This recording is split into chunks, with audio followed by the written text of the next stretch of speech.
And Tim, there are only 3 individuals who could potentially be crowned the 2016 Triumph Game champion. Athletes have now completed 6 out of the 8 events here at West Point Military Academy. And the events are very similar to those that the cadets here have to complete as well. So that is it for our first show, and it has been absolutely amazing. Speaking of amazing, how about CJ? Oh my goodness. And then we have Isaac, the only competitor to reach the top of that rock wall. Speed and agility. We saw that team camaraderie come together. Only 2 home games left of the season, and tonight it's against the Washington Wizards. Welcome to Magic Warm-Up. I'm your host, Danielle Maslany, joined by OrlandoMagic.com's Dan Savage and Josh Cohen. Guys, how are you tonight? Doing great, thank you. Excellent. Only 2 games left. I'm excited. Now, it seems like only last week I asked the same question. I was like, we're halfway through, 41 games down, favorite memory. So let's go to right now. I already know mine, but I want you guys real quick on your feet thinking, Magic experts, your favorite home game so far this season. Now, I know how you're going to answer this, but I want you to answer it differently. But you're going to ask me the question I'm going anyway. to ask you anyway. Hi, Magic fans. I'm Danielle Maslany, and this is John Denton, and this is your edition of Magic Mailbag, the show where Twitter fans tweet in asking us all their questions about the Orlando Magic with the hashtag Magic Mailbag. Magic Mailbag. So, John, what does it mean to you, and how does it feel to be the man behind, these 13 guys that you have? We're going to talk about something called Twitter. Do you know what a hashtag is? I do not. A lot of your guys are on Twitter. You're kidding me, they are? Is there any way that we can encourage them every day to be on. Hello and welcome to Magic Warm-Up. My name is Danielle Maslany. I'm joined by Dan Savage and Josh Cohen. And guys, it's already been a really long day. We started with shoot around early this morning, and then this afternoon we had the Magic first Hall of Fame inductees, which was founder Pat Williams and the Magic's first ever draft pick, Nick Anderson. What are your thoughts on those first 2 picks into the Hall of Fame? My pick would be Brett. He's just impressed me all the way through. He seems very competitive, but he's almost reserved about it. So I think he's going to kind of sneak in there, and I think he's going to impress us even more than he already has. Join us after the break to see how Brett performs. There is a Character Does Matter award, and this can be given out to any of the 10 athletes. And these athletes are going to be competing in 8 events over the next 5 days. The scoring system, well, it's pretty simple. And those points will then accumulate, and at the end, we will find out who the winner is of the 2016 Triumph Games, and they'll also walk away with a $50,000 cash prize. Let's get into the games. CBS Sports.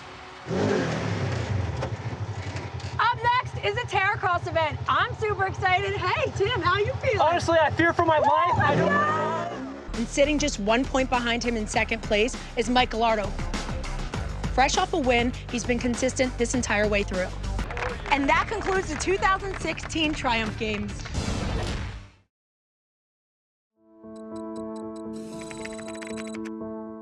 I often say that the measure of a man isn't how many times you get knocked down, but how many times you get back up. Navy flight engineer Brett Parks knows what it means to get back up when all seems lost. In October 2012, he attempted to stop an armed robber in Jacksonville, Florida. He fired off 2 shots. One shot hit me in the abdomen, the second shot missed. I fell like a load of bricks. And I started thinking about my son and what kind of man he was going to turn out to be without his dad. I thought about my daughter, who was unborn at the time. My wife was 7 months pregnant. I thought how I'd never walk her down the aisle or dance with her on her wedding. I didn't want to die. I prayed, and something happened. I knew that I was going to make it. So my mindset went from I'm going to die today to I'm going to live. Now, how do I do that? How do I live? After 20 days in a coma, Brett woke up to find he had lost his right leg.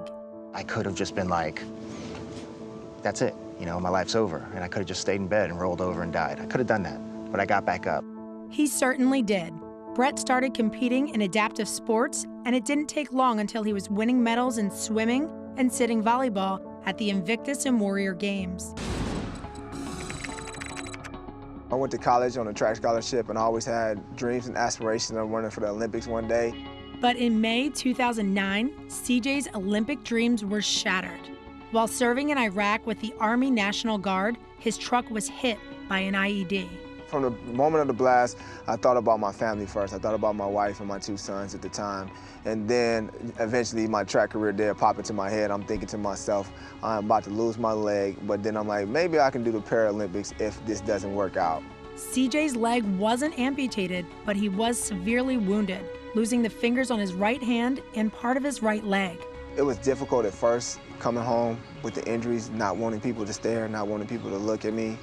So I used to hide my hand all the time, or I never wore shorts or anything to hide my leg all the time. That went away with time, me being more comfortable with who I was and realizing that not everybody can say they fought, not everybody can say they survived what I survived. So I stopped looking at them as something to be ashamed of, but something more to be proud of.